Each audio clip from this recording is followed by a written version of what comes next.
Infertility లేదా పిల్లలు లేకపోవడానికి ఆడవాళ్ళ సైడ్ నుంచి ఎన్ని కారణాలు ఉంటాయో, ఆడవాళ్ళ కన్నా మగవాళ్ళ సైడ్ నుంచి పిల్లలు లేకపోవడానికి ఎక్కువ కారణాలే ఉంటాయి.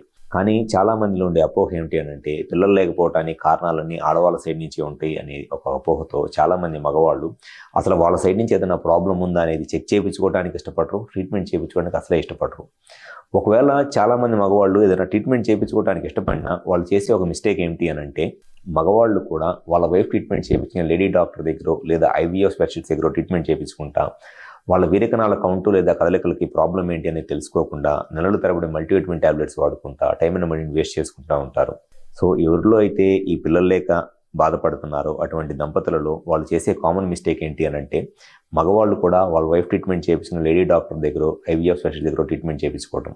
సో అసలు మీకు ట్రీట్మెంట్ చేస్తున్న డాక్టర్ అది ఎవరైనా కావచ్చు, లేడీ డాక్టర్ కావచ్చు, ఐవీఎఫ్ స్పెషలిస్ట్ కావచ్చు, లేకపోతే మేల్ డాక్టరే కావచ్చు, అసలు మగవాళ్ళ సైడ్ నుంచి ఈ వీరకణాల కౌంటు లేదా కదలికల్లో ప్రాబ్లం ఉండి పిల్లలకి ఇబ్బంది పడుతున్నప్పుడు మీరు కనుక ఒక డాక్టర్ని కన్సల్ట్ అయితే, మిమ్మల్ని ట్రీట్మెంట్ చేస్తున్న డాక్టరు మీకు కరెక్ట్గా ట్రీట్మెంట్ చేసేంత కెపాసిటీ క్యాపబిలిటీ వాళ్ళకు ఉందా లేదా అనేది మీరు తెలుసుకోవాలి అని అంటే, సింపుల్గా ఒక 3-4 పాయింట్స్ అబ్జర్వ్ చేయండి. ఎప్పుడైనా సరే మగవాళ్ళ సైడ్ నుంచి ఈ వీరకణాల కౌంటు లేదా కదలికల్లో ప్రాబ్లం ఉన్నప్పుడు ఫస్ట్ డాక్టర్ని కన్సల్ట్ అయినప్పుడు వాళ్ళకి ఒక ప్రాపర్ హిస్టరీ తీసుకోవాలి. మ్యారేజ్ అయ్యి ఎన్ని సంవత్సరాలు అయింది, పిల్లల కోసం ఎన్ని సంవత్సరాల నుంచి ట్రై చేస్తున్నారు, అండ్ దాంతోపాటు సెక్షువల్గా ఏదైనా ప్రాబ్లమ్స్ ఉన్నాయా, అండ్ సెక్షువల్గా రెగ్యులర్గా కలుస్తున్నారా, ఫర్టిలిటీలో రెగ్యులర్గా కలుస్తున్నారా అనేది కంపల్సరీగా పేషెంట్ సైడ్ నుంచి హిస్టరీ తీసుకోవాలి. అండ్ సెకండ్ వచ్చేసి క్లినికల్ ఎగ్జామినేషన్ అంటారు. క్లినికల్ ఎగ్జామినేషన్ అంటే ఎప్పుడైనా సరే మగవాళ్ళ సైడ్ నుంచి స్పర్మ్స్ అనేది టెస్టిస్ నుంచే పుడతాయి, అంటే బీర్జాల నుంచే స్పర్మ్స్ పుడతాయి.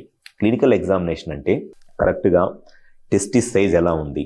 నార్మల్గా ఎవరికైనా సరే టెస్టిస్ సైజ్ అనేది 8 to 10 ml టెస్టిస్ సైజ్ ఉండాలి. నార్మల్ ఇండియన్స్ ఎవరికైనా సరే 8 to 10 ml ఉంటుంది టెస్టిస్ సైజు. టెస్టిస్ సైజ్ ఎంత పెద్దగా ఉంటే స్పర్మ్ ప్రొడక్షన్ అనేది అంత ఎక్కువగా ఉంటుంది. సో టెస్టిస్ సైజ్ ఎలా ఉంది, టెస్టిస్ నుంచి స్పర్మ్ బయటకు వచ్చే దారి ఎపిడెడిమిస్ వ్యాస్ డిఫరెన్స్ అంటారు. ఎపిడెడిమిస్ వ్యాస్ డిఫరెన్స్ అనేది హెల్దీగా ఉన్నాయా, నార్మల్గానే ఉన్నాయా లేదా అనేది చెక్ చేయాలి. అండ్ దాంతోపాటు 2 టెస్టిస్ కరెక్ట్ పొజిషన్లో ఉన్నాయా లేదా. కొంతమందిలో ఏమైందంటే టెస్టిస్ బై బర్తే ఒక టెస్టిస్తే కిందకి ఆ టెస్ట్ స్క్రోటంలోకి అంటే ఆ సంచిలోకి వచ్చింది, 2 టెస్టిస్ పైన ఎక్కడో పొట్టలోనే ఉండిపోయింది.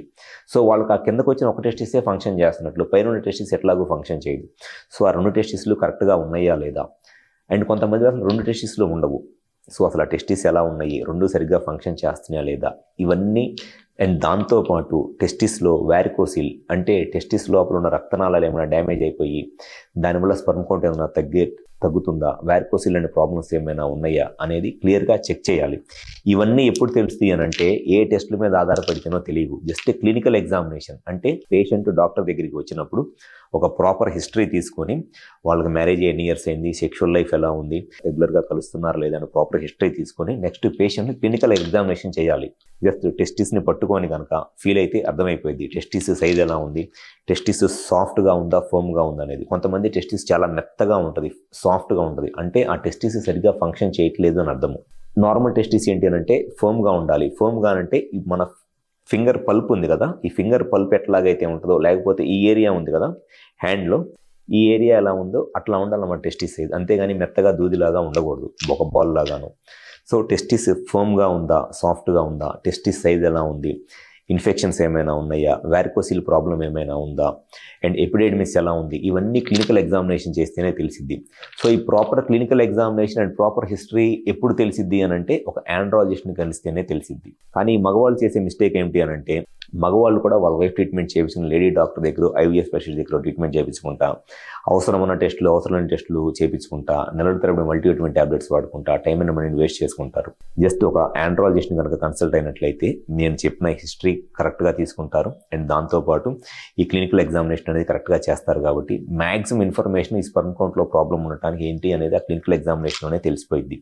అంతేగాని లేడీ డాక్టర్ని కలిశారనుకోండి, ఆ లేడీ డాక్టర్స్ ఎట్టి పరిస్థితుల్లోనూ మగవాళ్ళకి క్లినికల్గా టెస్టిస్ సైజ్ ఎలా ఉంది, టెస్టిస్ నుంచి స్పర్మ్ బయటకు వచ్చే దారి ఎలా ఉంది, లేకపోతే పెన్నిస్లో సెమెన్ బయటకు వచ్చే దారి అక్కడేమన్నా ప్రాబ్లం ఉందా, ఇవన్నీ ఎగ్జామినేషన్ చేయలేరు కూడా. ఒకవేళ వాళ్ళు చేస్తాను అన్నా ఈ మగవాళ్ళు చేయించుకోరు లేడీ డాక్టర్తో. అదే ఒక ఆండ్రాలజిస్ట్ని కలిశారనుకోండి, డెఫినెట్గా ఆండ్రాలజిస్ట్ అనేది క్లినికల్ ఎగ్జామినేషన్ చేస్తారు.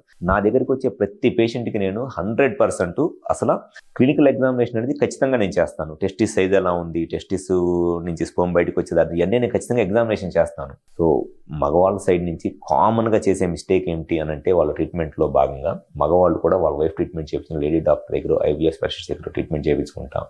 వాళ్ళ కౌంట్కి లేకపోతే కదలికలకి తక్కువగా ఉండడానికి కారణం ఏంటో తెలుసుకోకుండా, అసలు వాళ్ళకి ప్రాబ్లం ఎందుకు వచ్చింది అనేది కూడా అర్థం చేసుకోకుండా, నెలల తరబడి మల్టీవిటమిన్ ట్యాబ్లెట్స్ వాడుకుంటా, టైం అండ్ మనీని వేస్ట్ చేసుకుంటూ ఉంటున్నారు. సో మీరు ట్రీట్మెంట్ చేయించుకునే డాక్టరు మీకు కరెక్ట్గా ట్రీట్మెంట్ చేయగలరా లేదా అనేది తెలుసుకోవాలి ఫస్ట్. ఎందుకంటే మీరు కరెక్ట్గా ట్రీట్మెంట్ చేయించుకుంటేనే కౌంట్ పెరిగిద్ది, అంతేగాని ఏదో మల్టీవిటమిన్ ట్యాబ్లెట్స్ వాడుకోవడం వల్ల మీకు జస్ట్ టైం పాస్ అయింది అంతే తప్పితే ఎటువంటి ఉపయోగం ఉండదు.